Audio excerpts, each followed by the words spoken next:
हैं उच्चा बोलना आखिरी जंग है तो किस है आखिरी जंग है ये बस पता ना सामने वाली जंग ये तो जंग से असले तैयार कर रहे हैं हां यार सारी जंग तैयार लिखे एक तीरे वाले का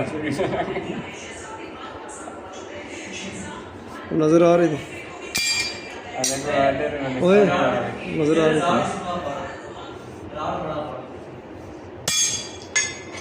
राडे वाला इंडिया